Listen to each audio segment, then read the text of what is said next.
गेजेरावहाय बाहा लानो खाबुखौ मोनगोन आरो ओमफ्राय जायफ्रा बे स्टारिंखौ फिदिंगासिनो दङ बिथांमोनहा मिनिगासिनो बेवहाय मा UPPL मा BPF मा कंग्रेस मा गेस टेंकि जों रावबो बेबायदि सानलाया सोरबा बुंदों आरोखि BPF नि इउटुबार वान साइड बेफोरबायदि बुंदों आरो थ' गाज्रि नङा बेफोरबायदिया थाखायो एसे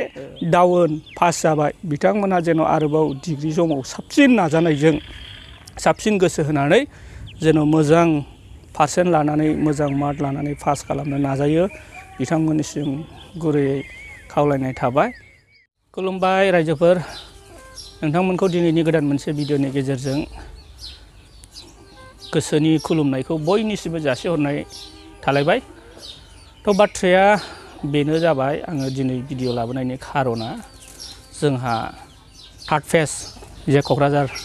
1 नं क'क्राझार लक सभा बियाबा जोंना जानानै थांखांबाय। बिनि सिगाङाव गोबां बेबायदिनो दाङाबाजि नांलाय खमलाय बुलाय सोलाय बायदि बायदि जाथायफोर जानानै थांबाय आरोखि सोरबा सोरनिबा न' खुफ्लंनाय सोरनिबा गारि खुफ्लंनाय सोरबा होसोलायनाय बुलायनाय बेफोरबायदि जाथाया जानानै थांबाय। लोगोसे जोंहा थांनाय 7 थारिख मंगलबार खालि जोंहा इलेक्सनाबो जाखांनानै थांबाय। दा रिजाल्ट मोनागौ मानि जोङो नेनानै थानांसिगोन आरोखि। दा बिनि गेजेराव जोंहा सिगां जा जानानै थांबाय जाबाय जा नांलाय खमलाय मोहेर दावहेर जालायबाय बेफोरखौ पार होनानै जोङो नैबे फैबाय थानाय समावहाय जोङो बेफोरबायदिखौ ज्राब दोननानै मिलि जुलियै थाफिनलायनो नांसिगौ। जेब्ला रिजाल्ट होगोन अब्लासो जोङो मिथिनो मोनगोन सोर देरहायो सोर जेनो। दा बेखौ जोङो सानबाय थानांगौनि गोनांथि गैला। जेब्ला रिजाल्टआ मोनगोन अब्लानो जों मिथिखागोन सेन्ट्रेलाव सोर सरकार दागोन जोंनि क'क्राझाराव सोर देरहागोन उदालगुरियाव सोर देरहागोन बेखौ जोङो रिजाल्ट मोनब्लानो जों मोनथिनो हाखागोन आरोखि। दा जों बेखौहाय बांद्राय गिदिर इस्यु खालामनो नाङा। जोङो गामि दरसेयावहाय मा UPPL मा BPF मा कंग्रेस मा गेस टेंकि जोङो रावबो बेबायदि सानलाया जासे जोङो मिलि जुलियै संसारखौ जालांनो नांसिगोन आरो। दा बाथ्राया बेसो आङो दाख्लै जे इलेक्सननि टाइमावहाय सासे आइजोनि भिडिअ लाबोदोंमोन आरो माने बियो बे BPF नि माखासे बुथ कमिटिफोर बिसोरो इलेक्सन टाइमावहाय बिदिनो थायो आरो सानसे इलेक्सन जोबजासे सेंग्राफोर थायो। दा बिसोरनो बे आइजोआ गाव फाननाय फिथा सिथाव साहा बेफोरखौहाय राननानै हैदों आरो बेलासि समावहाय नांजोबनाय नंला होननानैहाय। ओमफ्राय गावहा गुबुनाव थांनांगौमोन बिनि थाखायनो माखासे फिथा बायदिसिनाफोरखौ बियो लाबोनानै राननानै होफैदों आरो। ओमफ्राय बिनि गेजेरजोंनो बियो माखासे खोथाफोरखौ बुंदों आरो बेबायदि अरुनदय मोनाखै बा आंहा न'बो मोनाखै बेखौबो बुंदों आरो बेनि थाखाय बिथाङा खावलायदों जे खाम्फा बरगयारि सारनावहाय आंनो देरहानानै थाङोब्ला बेबायदि होफैनांगोन होननानै बेबायदि माखासे भिडिअखौहाय होनाय जादों आरो। ओमफ्राय दा बे भिडिअखौ होनानै गोबां रायजोफोरनि सापर्टबो मोनदों गोबां रायजोफोरानो सापर्ट होदों आरो। ओमफ्राय बिनि गेजेरावनो सोरबा सोरबा सानैसोआ गाज्रि कमेन्ट खालामदों आरो बे कमेन्टफ्रानो जाबाय माने आंखौहाय सोरबाया बुंदों आरोखि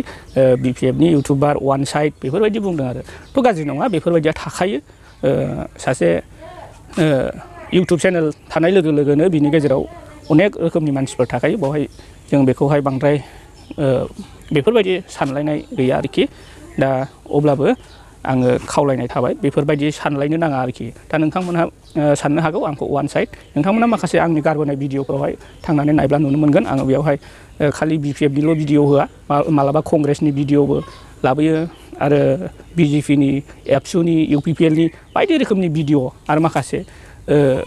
गुबुन गुबुन जायगाफ्राव बेरायनाय मानाय बेफोरबायदि भिडिअफोरबो नोंथांमोना सिगांनि भिडिअआवहाय थाङोब्ला नुनो मोनगोन आरोखि। माने आंनि चेनेला मालाबाबो वान साइड जानाय नङा आरोखि।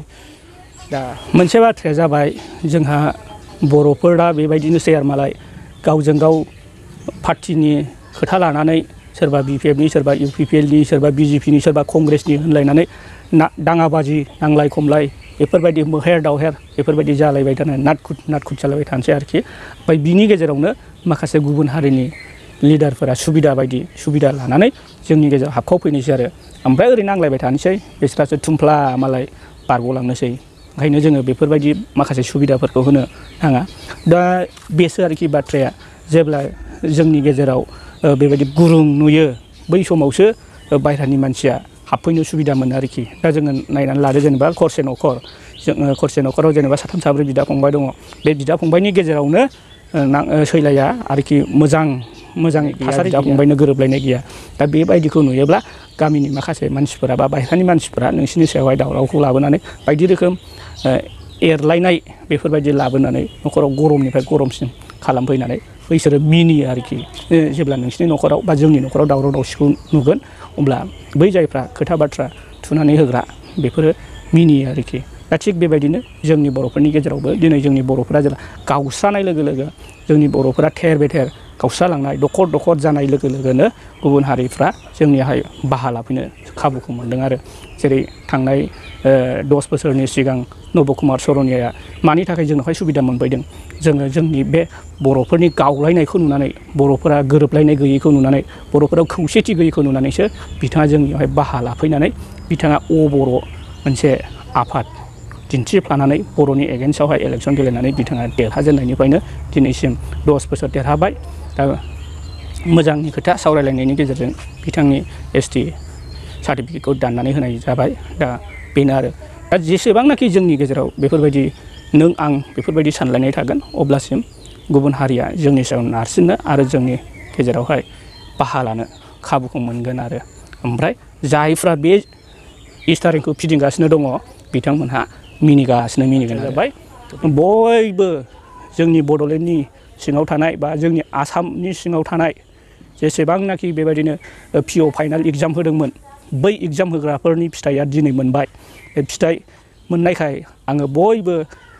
PO फाइनाल एग्जाम होग्रा फरायसुला फरायसुलिफोरनिसिम मोनसे गोजोननाय जासिहरदों बिनि गेजेराव जायफ्रा फार्स्ट क्लास पास खालामबाय ओमफ्राय जायफ्रा सेकेन्ड डिभिजन पास खालामबाय थार्ड डिभिजन पास खालामबाय बिथांमोन साफ्रोमनिसिमबो आंनि अननाय आरो सिबिनायखौ रोजा रोजा साबायखर बावहरनाय दोनबाय आरो दा बिथांमोननि इयुन समा जेन' इसोरनि अननायजों मोजाङै मोजां सोलिलाङो आरो बिथांमोनहा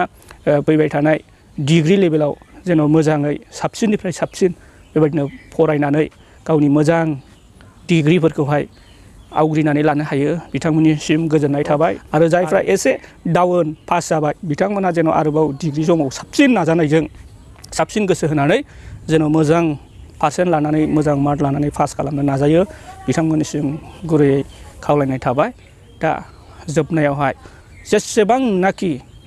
बड'लेण्डनि सिङाव बा जोंनि आसामनि सिङावनो थानाय